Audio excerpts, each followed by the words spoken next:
Marami ang napaisip sa naging recent post ng ina ni Atasha na si Charlene Gonzalez Mollac sa kanyang IG account kung saan sinabi nitong mahirap umasa sa taong nagpaasa, hindi mawari na nagbigay ito ng malaking palaisipan sa taong bayan sa mga netizens, lalong-lalo na sa mga fans at tagahanga ng pamilya Mollac. At kung suriin mabuti, wala naman itong pinapatungkulan sa kanyang pamilya at lalong-lalo na sa kanyang asawa na si Aga Mollac dahil maganda naman ang sama nilang mag-asawa at hindi ito nakikitaan ng anumang mga sigalot at problema sa kanilang dalawa. Maituturing ng sambayanan na almost perfect ang relasyon ni Aga at Charlene sa 2 dekada na nilang pagsasama bilang mag-asawa. Pero ano nga ba ang dahilan kung bakit nasabi ito ng dating Miss Universe 1994 na parang may pantiling hugot at pinapatamaan ito ng mga taong nakapaligid sa kanya?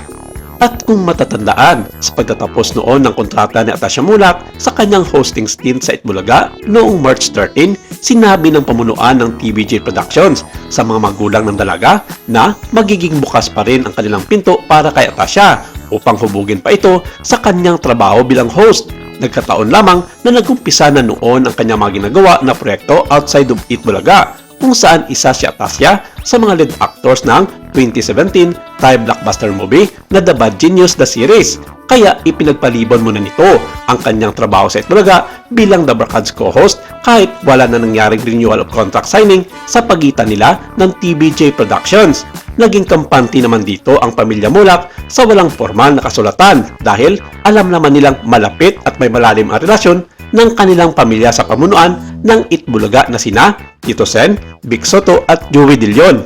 Sa naging panayam kumakailan lamang ni Atasha sa entertainment writer at host ng online show ng Marites University na si Rose Garcia, inihayag nito na namimiss ng kanya ang mag-host muli sa Itbulaga at ang kanyang mamasugid ng mga tagahanga sa The Barkads. At maging ang kanyang kambal na si Andres ay sinabi na ring babalik at babalik si Atasha sa kanyang The Barkads family at tinatapos na lamang nito ang kanyang mga commitment sa The Bad Genius, ang mga promos nito at ilang slots ng mga shootings bago babalik ng studio ng Itbulaga. Pero ang tanong ng mga netizens, kailan? Wala naman ng gaano mga tapings na ginagawa si Atasha sa nasabing serye dahil natapos na nga ang mga major shootings nito na ginawa sa ilang mga lugar outside of NCR. At bakit hindi man lang nagawa nito na magbisita minsan sa kanyang Itbulaga family? At para patunayan na rin na hindi siya tinanggal sa Itbulaga, kontrary sa mga lumalabas na balita na sinipa na ito ng TVJ Productions kapalit ni Julia Barreto, na dapat nitong unang linggo na babalik muli si Atasha sa kanyang trabaho bilang The Barkads host sa ipinangako noon ni Joey De Leon at Bossing Vic matapos nitong lisanin ang nasabing noontime show. Sa ngayon, wala pa naging tugon ang pamunuan ng TVJ Productions tungkol sa isyong ito at patuloy ang pagkokonekta ng mga netizens sa managing payag na iyon ng ina ni Atasha na si Charlene Gonzalez Mollac. Ang pagdududa na walang kasiguraduhan ang pagbabalik ng anak nito sa Itbulaga tulad ng ipinangako noon sa kanila ni Joey at Bossing Vic.